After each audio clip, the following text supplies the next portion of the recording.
This will be a quick tutorial on the basics of contract law.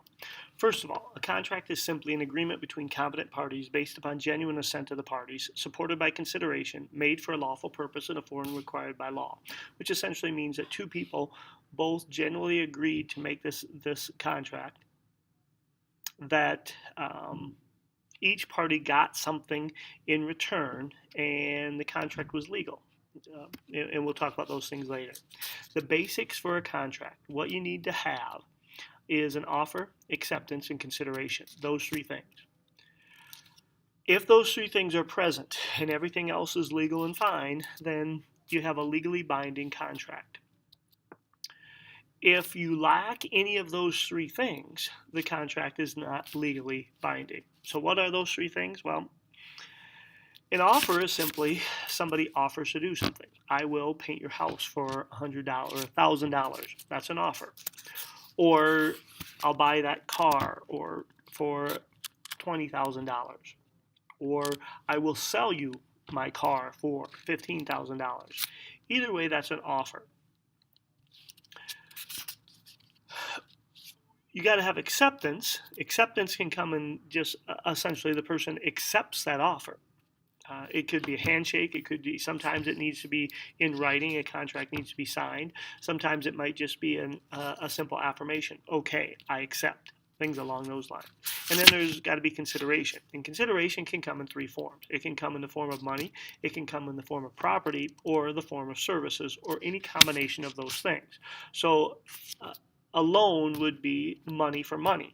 I will give you money now in exchange that you will pay me back money plus interest later. Or if you're buying property, I'm going to buy this car for money. Or services, I will paint your house for $1,000. Or you could do services for services. I will paint your house if you mow my lawn. Or I will paint your house if you give me your car. Any combination of those three things. But consideration can come in different forms. There is something known as the peppercorn theory of consideration. And the peppercorn theory of consideration is that there must be consideration for it to be a legally binding contract. But that consideration does not have to be a good deal or equal. So I could sell you my car for a penny. If I say, I will sell you my car for 1 penny, and you agree, we have a legally binding contract. What we have is two people that are agreeing on something. So we have an offer, you accepted, and then consideration is a car in exchange for a penny. That makes it a legally binding contract. If I say to you, I will give you my car for free, and you accept, we have an offer, we have an acceptance, but we don't have consideration, so it's not a legally binding contract. So something as insignificant as a peppercorn could be consideration. That's the peppercorn theory of consideration. But there must be consideration on both parts. Sometimes you have an offer, but prior to somebody accepting it, that offer is eliminated. And without an offer, there's no contract. So these things terminate an offer. They don't terminate a contract, but they terminate an offer. It's kind of in the negotiation stage. So here are some things that will terminate an offer. One is lapse of time. So I may say in my offer, I will sell you my car. You have 24 hours from right now to accept or decline. 24 hours rolls around and you haven't accepted or declined, or you haven't accepted that offer, then that offer is gone. Now I'm free to sell it to make an offer to somebody else. If you later come back and say, okay, I'll take that car, but the lapse of time has expired, I don't have to sell it to you. You are now making the offer to me. So oftentimes, especially for real estate, you'll see a lapse of time. If you make an offer to buy a house, so let's say a house is listed at $200,000. Now that's not an offer. That's an invitation to negotiate because it's not made to a certain person. It's just listed at that price. Okay, so you list your house at $200,000. I then make an offer of $190,000, and I give you 24 hours to respond. If you don't respond within 24 hours, that offer is gone. Now I'm free to make an offer to somebody else and I don't have to worry about you accepting it if, and me making offers to two different people. So lapse of time is put in sometimes on different types of deals, but especially real estate, we see it quite a bit. A counteroffer eliminates the original offer. It's hard to find pictures that demonstrate this, but think of like tenants. I offer, I will pay you $5 for this book. And you say, how about 10? As soon as you make the how about 10, the original offer of $5 is gone. Anytime a counter offer is made, the original offer disappears. You can take back an offer. If I say to you, I will buy your car for $10,000, and you haven't responded back, and then I say, you know what, I take it back. I don't want to buy your car. As soon as I rescind that offer, the offer is gone unless you have already accepted it. If you've already accepted it, then we may have a legally binding contract. But if I take back the offer before acceptance, that offer disappears. Rejection of the offer works the same way. If I say I will buy your car for $10,000 and you say no, then the offer is gone. Later, if you say, okay, I guess I'll take it for $10,000, I don't have to buy it now because your rejection of the offer terminated the offer. The next one I can't believe happens much, but death or destruction of subject matter. So if I offer to buy your, let's say, dog for $200, and before you respond back to it, your dog is unfortunately hit by a car and dies, the death of that subject matter eliminates the offer. Or the destruction. You have a car, I make an offer on it, you get into a car accident before you respond, the destruction of that car gets rid of it. And death or insanity of either party seems unlikely. Death does not get you out of a contract, but it gets you out of an offer. When it comes to a contract, let's say that we have an offer, an acceptance, and consideration. Well, that contract is valid, and there's no getting out of it unless there are some things that can void a contract. One of those things that could void a contract is fraud and inducement. Now, fraud and inducement is if somebody lied about a material fact. If the person selling something lied about a material fact to the buyer. Okay, so if I tell you I have this car and I know it's got a bad transmission, and you say, is the transmission okay? And I go, yeah, the transmission's perfect. So you buy that car, and later on you can prove that I lied about that. Then you could get that contract voided. And what we mean by voiding a contract is that you would have to give me my money back and I would give you back the car, that I can get out of that contract. But you have to be able to show that the person lied, not that they were just mistaken. Like if I don't know anything's wrong with my transmission and you ask me what's wrong with your car and I go, as far as I know, nothing. And it turns out the transmission was bad. If I didn't know, it's not a lie. And the buyer has to make a reasonable inspection.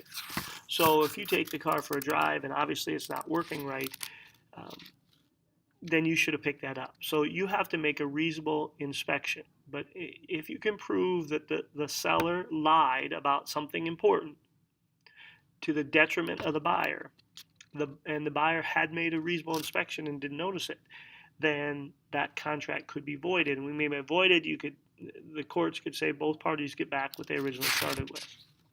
Another time when contracts will be voided is if you make a contract with a minor. Minors have contractual capacity. You can make a contract. I'm over 18, so I can make a contract with an adult, but I can also make a contract with a minor. However, you should not. I should not. It's not illegal to do so, nor is it immoral, but minors are not held to the same standard as adults.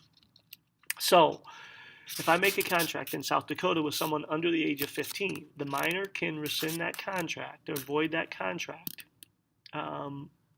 anytime they want up till a year past reaching adulthood. So if I sell my car for $5,000 to a 15-year-old, 2 years down the road, that minor decides that they want to void that contract, they can void it, meaning I have to give them their money back and they have to give me whatever's left of the car. There's a 16 and 17-year-old rule is that if a minor makes a contract, they can void that contract, but they have to give me what the car is worth now. So if I sell the car for $5,000 2 years ago, now a 17-year-old wants to get out of that contract, they can, let's say they were 17 when they made the contract, they can, but I only have to give them back the value of the car now. I don't have to give you the total payment. I guess really the moral of the story is do not make a contract with a minor. Not because it's wrong or immoral, but minors are not bound by that contract, but adults are. That's why banks giving out loans won't give a contract to a minor. They'll make an adult co-sign for it. This doesn't apply to everything. It doesn't apply to consumer goods. So if you buy a product at a store, it doesn't apply to those. Educational agreements, armed forces agreements, it doesn't apply to it either. There are some other things that would make a contract void. If a contract was made through duress, which means if someone forced the other person into a contract, if I hold a gun to you and say, sign this contract, that later that contract could be voided if I can prove it was made under duress.